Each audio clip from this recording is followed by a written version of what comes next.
Bismillahirrahmanirrahim. Alhamdulillahil qawi sultanuh, al-wadihi burhanuh, al-mabsuti fil wujudi karamuhu wa ihsanuh. Allahumma salli wa sallim ala Sayyidina Muhammadin Miftahi babi rahmatillah, adada ma fi ilmillah, salatan wa salaman daimaini bidawami mulkillah, wa ala alihi wa sahbihi wa man wala, wa la hawla wa la quwata illa billah. Subhanaka la ilma lana illa ma 'allamtana innaka antal alimul hakim. Rabbi shrah li sadri wa yassir li amri wahlul 'uqdatam min lisani yafqahu qawli. Assalamualaikum warahmatullahi wabarakatuh. Alhamdulillah, puja dan puji syukur kita haturkan kepada Allah Subhanahu wa taala yang telah memuliakan kita dengan diberikan kesempatan untuk menambahkan ilmunya Nabi Muhammad sallallahu alaihi wasallam. Tiada kata yang paling tepat di majelis ini kecuali rasa syukur kita kepada Allah Subhanahu wa taala. Kita telah diberi naungan oleh Allah, telah diberi bimbingan oleh Allah, telah diberi hidayah petunjuk oleh Allah untuk mendekatkan diri kepada tempat-tempat yang dimuliakan oleh Allah Subhanahu wa taala. Maka melanjutkan daripada apa yang kita bahas di minggu yang lalu tentang bagaimana orang-orang yang saleh, para arif billah. Arif billah itu orang yang tidak pernah kita melihat kesalahannya, kita tidak pernah melihat kekhilafannya, kita tidak pernah melihat ketidaksetiaannya kepada Allah, kita pun tidak pernah melihat kemaksiatannya kepada Allah. Jadi lurus betul seorang arif billah. Dikatakan oleh di antara mereka, sesungguhnya pada akhir zaman para arif billah mereka ini cenderung menyembunyikan diri dari keramaian. Apa sebab? Karena mereka sudah jenuh, mereka sudah dongkol, mereka sudah sumpek melihat para pewaris Nabi Muhammad, para ulama, melihat para ustadz, melihat mereka yang berceramah di mana-mana, tingkah lakunya tidak sesuai dengan apa yang mereka sampaikan. Yang mereka sampaikan tentang ilmunya Allah, tetapi fakta di luar panggung, fakta di luar majelis, dia justru keluar daripada ajaran Nabi Muhammad sallallahu alaihi wasallam.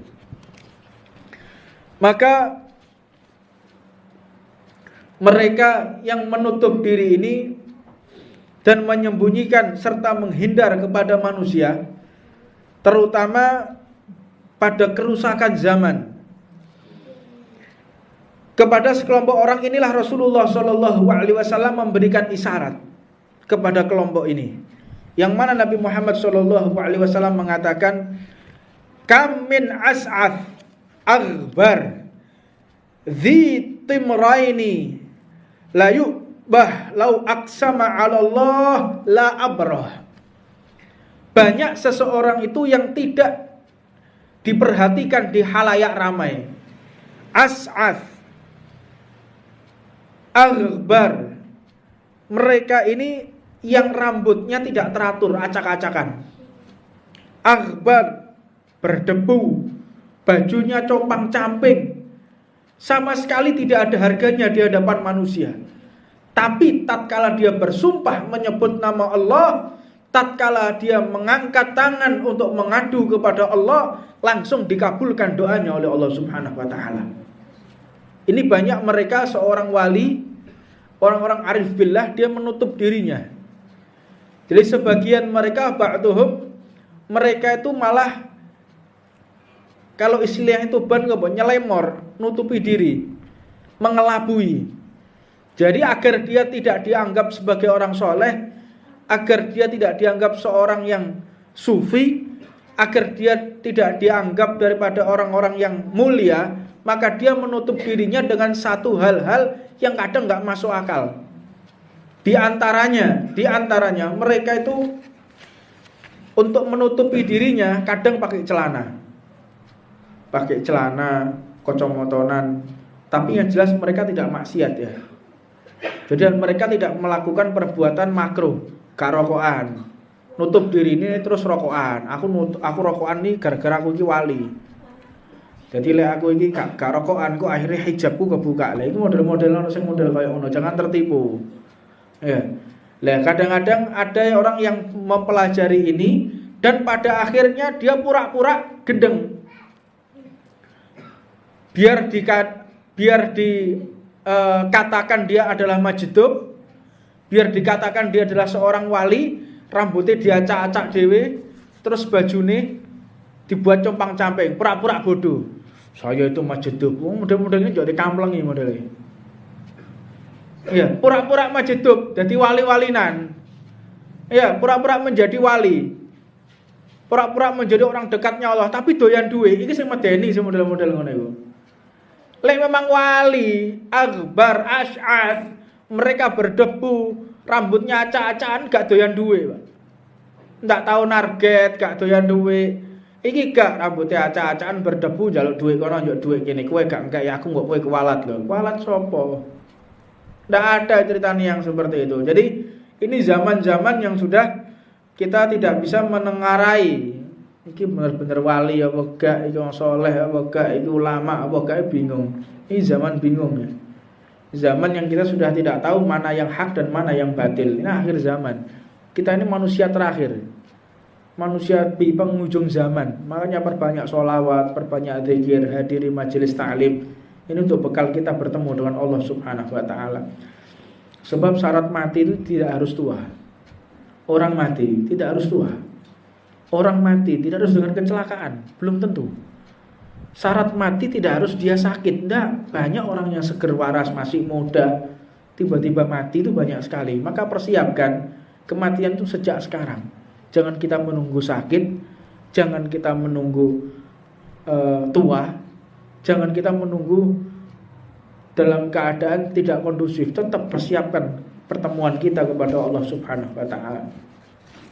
Fa'alamu, maka ketahuilah, annahu, seseorang, bahwasannya orang yang teguh dari para penempuh jalan ini telah sedikit dan jarang. Qalil, mereka ini sedikit. Orang-orang yang benar-benar istiqomah yang dijelaskan itu orang yang sedikit, hingga lebih jarang dari permata merah. Apa maksudnya permata merah ini? Merah delima. Merah delima ini juarang punya. Bukan merah delima yang ada di apa jenenge? Toko-toko gitu ya. Merah delima yang asli itu bisa tembus tembok. Gelas itu bisa tembus. Itu merah delima yang asli. Orang-orang takjub, subhanallah. Harganya itu sampai 10 miliar. Kadang ada yang beli sampai 20 miliar. Terakhir rumornya sampai 150 miliar. Itu ditunggu. Gara-gara apa? Batu tadi bisa nembus gelas. Jadi dipejet begini. Jadi gelas sama gelas itu bisa tembus. Subhanallah, 150 miliar. Ini orang kalau akalnya waras, ya, imannya waras, dia lihat seperti itu biasa, Pak. Kita bisa lihat loh. Permata merah delima dengan mata kita lebih mahal mana? Lebih mahal mana? Lebih canggih mana? Lebih canggih mata kita. Mata kita bisa melihat, bisa menangkap cahaya, bisa membedakan warna. Ini lebih indah, lebih mahal dari permata manapun. Tapi kadang manusia ini, ya begitulah manusia. Dia seling lalai melihat sedikit keajaiban, dia sudah melupakan Allah Subhanahu wa ta'ala. Sedikit melihat satu keanehan, sudah luar biasa. Padahal Allah ini menampakkan keanehan yang ada di bumi ini luar biasa. Lihat pohon itu dikasih biji mulai tumbuh buah. Ya, pohon ada dahannya, ada daunnya, tambah besar. Itu bukan keanehan yang seperti itu. Kalau orang mau melihat, berpikir secara akal sehat, bumi bisa berputar pada porosnya. Bulan mengelilingi bumi, bumi mengelilingi matahari, itu bukan keajaiban. Keajaiban yang luar biasa. Jadi kalau kita melihat yang lebih besar, keagungan Allah, maka kita akan takjub. Tapi sayang disayang, manusia tuh zaman sekarang kepengennya instan. Semuanya kepengen instan, kepengen langsung alim, kepengen langsung begini, kepengen langsung sakti, pengen instan. Lah orang-orang yang kepengen instan, kebanyakan ya akalnya tidak waras. Lihat ya, wong sing pinter-pinter cerdas, para profesor, orang-orang akademisi, para alim ulama, itu tidak ada yang berpikir plan instan, itu tidak ada, kecuali orang yang akalnya kurang. Orang yang akalnya kurang, itu yang dibahas tidak pernah ilmu, sains, itu tidak ada. Sing dibahas keramat. Mbah iki iso miber, mbah iki iso nembus tembok, engko Habib iki iso mlebu jero kuburan. Macam-macam yang dibahas itu. Bisa menembus alam lain. Sing ceritane sing karomah-karomah, keramat-keramat itu. Tapi bagaimana menempuh di jalan karomah itu enggak pernah dibahas. Jadi yang dibahas cuman karomahnya. Iki iso miber, iso sembayang tok dhuwur langit, bisa sholat di atas air, macam-macam karomah. Memang betul ada itu. Memang betul ada kenyataan. Syekh Maulana Arab juga begitu, sholatnya di atas air. Terus banyak sekali daripada para walinya Allah Subhanahu wa taala yang bisa menelan, banyaklah karomah-karomah itu. Tapi sayang yang dibahas karomahnya tok. Tapi jalan menempuh daripada kekaromahan itu nggak pernah dibahas dan nggak pernah dilaksanakan. Aneh. Sing dikepinginnya cuma dua kesaktian, dua karomah, iso miber, bisa melihat hal-hal yang gaib, tapi jalan menempuh ke sana nggak pernah ditempuh. Ini satu perkara yang sangat aneh. Maka disebutkan oleh Nabi Muhammad SAW, sesungguhnya pendapat ini yang dimaksud Imam Haddad mengatakan pendapat ini masih perlu dikaji. Karena terkadang mengistilahkan jarangnya mereka, seorang arif billah, seorang wali ini bertabrakan atau kontradiksi dengan apa yang disampaikan oleh baginda Nabi Muhammad SAW, bahwa bumi tidak pernah kosong dari orang-orang yang berdiri karena Allah Subhanahu wa taala, yang disebutkan dalam hadis, la tazalu ta'ifatun min ummati dhahirina 'alal haqq la yadurruhum man khadalahum hatta ya'tiya amrillah wa hum 'ala dzalika. Mereka orang-orang yang soleh di zaman ini, yaitu orang yang ada di tengah umatku, kata Nabi Muhammad, yaitu suatu golongan yang mereka selalu muncul dalam kebenaran, hak di jalan Allah. Itu adalah seorang arif billah zaman sekarang. Dia nggak pernah takut dicaci, dia nggak pernah takut dimusuhi, dia nggak pernah takut, dia nggak pernah khawatir kalau dirinya pasti akan cedera, dirinya pasti akan disiksa, dirinya pasti akan dibunuh, dirinya pasti akan diculik. Dia nggak peduli, tetap berkata yang hak. Maka inilah arif billah di zaman ini sekarang. Dalam hadis lain disebutkan oleh Rasulullah SAW, liyajidanna ibnu Maryam min ummati rijalan hum mithla hawariyin wa khairum minhum. Maka dikatakan anak Maryam, yaitu Nabi Isa, pasti akan mendapatkan orang-orang besar dari umatku seperti kaum hawariyinnya, yaitu penolongnya. Maknanya akan datang para ulama-ulama yang dia seperti para nabi Bani Israel. Jadi ulama itu akan muncul seperti para nabi. Sebetulnya kelasnya ulama itu seperti nabi, Pak. Ulama itu kayak nabi, cuman sayang mereka nggak menerima wahyu, itu aja. Sebab Nabi Muhammad pun juga mengatakan, ulama ummati kal anbiya Bani Israel. Ulama umatku yang istiqamah itu seperti para nabi di zaman Bani Israel.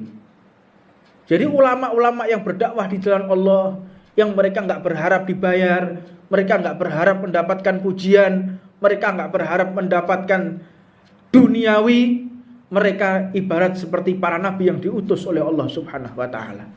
Karena memang mereka adalah khalifatun nabiyina Muhammad sallallahu alaihi wasallam. Mereka adalah para pengganti Nabi Muhammad sallallahu alaihi wasallam.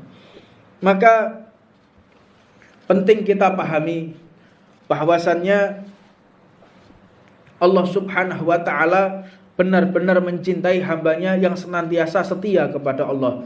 Innallaha yuhibbul abdit taqi ghani al-khafi. Allah Subhanahu wa taala mencintai hambanya yang bertakwa, kaya dan tersembunyi. Ghani. Allah taala itu mencintai hambanya yang kaya. Wong sugih itu dicintai oleh Gusti Allah. Nah, kaya, apa sih kaya itu? Yang dimaksud dengan kaya yaitu adalah kekayaan jiwa atau sifat yang qanaah. Jadi orang kaya itu bukan banyak harta, bukan punya mobil mewah, bukan punya rumah mewah. Yang dimaksud kaya yaitu hatinya yang kaya. Kaya hati dan qanaah. Apa itu qanaah? Menerima segala pemberian Allah Subhanahu wa taala. Ini adalah orang yang kaya. Tapi kadang-kadang kita memahami orang yang kaya. Siapa sih orang kaya? Itu orang yang saldonya di bank sampai miliaran, sampai ratusan miliar. Itu orang yang kaya itu. Orang yang kaya yang mobilnya mewah, orang yang kaya yang rumahnya mewah. Belum tentu. Banyak orang-orang yang lebih melarat dari kita. Kita rumah pas-pasan, meneh aku omah yang ngontrak. Itu melihat kekayaan orang-orang yang punya pabrik, punya jabatan, punya mobil mewah, itu enggak sebanding dengan kekayaan yang saya miliki. Apa sebab? Karena kekayaan dilihat dari hati, bukan kekayaan dilihat dari materi, bukan dari mata, tapi dari hati. Melihat kekayaan itu dari hati, bukan dari mata. Kalau mata bisa ditipu. Lihat mereka yang mobilnya mewah. Orang punya mobil mewah, mobil yang harganya 10 miliar, 15 miliar, itu mau tidur lho sumpah. Kok lagi serempet wong. Jajal koyo model-model koyo aku mbek awakmu ngene. Tuku motor rego 1 miliar dodol omah. Terus diparkir tok pinggir dalan, iso turu. Wes ora ngarah. Bisa tidur kita. Ono mobil, kita punya mobil baru, diparkir pinggir jalan. Ayo iso turu apa gak? Lek gak gelar kloso sebelah motor ya. Tidak mungkin. Makanya kaya itu kaya hati. Jangan sampai kaya itu cuma ada di mata, di materi. Kekayaan itu hendaknya di tangan. Jangan sampai kekayaan itu masuk ke dalam hati. Kalau kekayaan masuk di dalam hati, maka kekayaan tadi sulit untuk keluar. Kalau sudah kekayaan sulit untuk keluar, akhirnya orang tersebut takut mati, takut melarat. Itu orang yang sudah kekayaan masuk di dalam hati. Kekayaan harus ada di tangan. Tapi untuk melihatnya menggunakan hati, jangan menggunakan mata. Dan yang dimaksud daripada qanaah yaitu orang yang menerima segala pemberian Allah. Diberi 1.000, alhamdulillah. 5.000 rupiah, alhamdulillah. Dan tidak mungkin rezeki yang besar itu datang kecuali kita mensyukuri rezeki yang kecil dari Allah Subhanahu wa taala. Tidak mungkin. Saya nanti kalau seandainya punya rumah mewah, saya akan bersyukur. Rumahmu yang sekarang enggak kau syukuri, gak mungkin di rumah mewah bagi Gusti Allah. Adapun kita memang dapat orang yang enggak bersyukur, akhirnya punya rumah mewah pun tidak akan merasakan kenikmatan kemewahan rumah tersebut. Karena memang di dalam hatinya adalah orang-orang yang haus. Nabi Muhammad ini menjelaskan tentang masalah kaya. Beliau menjawab, apa yang dimaksud dengan kekayaan ini? Kekayaan yang dimaksud yaitu adalah mukminun yujahid binafsih wa malihi fisabilillah. Kekayaan yang dimaksud kekayaan yaitu seorang mukmin yang berjuang di jalan Allah dengan jiwa dan hartanya. Itulah orang-orang yang kaya. Orang-orang yang kaya adalah orang-orang yang benar-benar Dia mau mengorbankan waktunya, mengorbankan jiwanya, mengorbankan hartanya untuk berjuang di jalan Allah Subhanahu wa taala. Ngajak orang, kayak Taufik misalnya. Ngajak orang pakai pickupnya dia. Ngajak orang majelisan. Ada jihad di jalan Allah. Ada jihad kita, Mas Didik, ninggalkan tokonya demi untuk majelis. Ada jihad di jalan Allah. Jihad itu tidak harus perang. Kalau jihad perang gampang, semua orang bisa. Tapi jihad kita meminggirkan harta kita, meninggalkan pekerjaan kita untuk dakwah, untuk datang majelis. Ini jihad di jalan Allah Subhanahu wa taala. Maka beruntunglah orang-orang yang kaya, yaitu orang-orang yang mau berkorban hartanya di jalan Allah Subhanahu wa taala. Dan Nabi Muhammad pun, dan kemudian seseorang ini pun bertanya, lalu mereka itu siapa ya Rasulullah? Nabi Muhammad mengatakan, rajulun mu'tazilun fi si'bin minas si'abi ya'budullah wa yada'un nas min syarrih. Orang-orang yang menyendiri di salah satu pegunungan. Ini orang-orang arif billah yang dimaksud, yaitu orang yang menyembah Allah dan menjauhkan dirinya dari kejahatan yang akan dia lakukan. Ini termasuk orang-orang yang jihad di jalan Allah Subhanahu wa taala, yaitu orang-orang yang khalwah, orang yang menyendiri, dia keluar dari keramaian dan dia menyendiri daripada segala bergelimpangan dunia. Iki dige wong-wong sugih, tapi ana wong melarat, saya wis daripada aku kerja angel, wis aku tak menyendiri. Namanya putus asa ini, Pak. Yo, aku mau zuhud aku. Saya itu zuhud. Saya mau meninggalkan dunia. Oh, gak duwe donya kok meninggalno donya. Kerjaan gak duwe. Perusahaan gak punya. Saya mau zuhud. Orang zuhud, orang yang punya perusahaan, orang yang punya pabrik, orang punya penghasilan sampai ratusan juta, miliaran, saya tinggalkan. Iku zuhud iku sing model ngono. Terus awak-awak iki pitiru. Saya mau zuhud, saya ndak mau kerja, saya mau ibadah saja. Macam gak duwe kok. Pura-pura sing model kayak begitu. Nah, jadi jangan sampai kita gagal paham, salah paham di dalam apa yang disampaikan oleh baginda Nabi Muhammad SAW.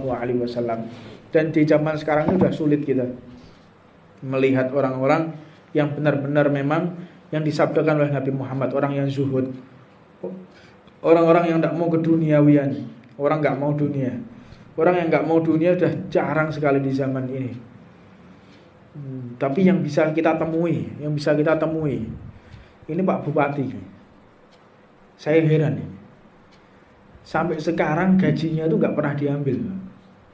Sampai saya tanya beliau, gajinya gimana Pak Bupati? Saya tidak pernah saya ambil. Sampai saya ini. Ya mudah-mudahan beliau dipanjangkan umurnya oleh Allah Subhanahu wa taala, insyaallah.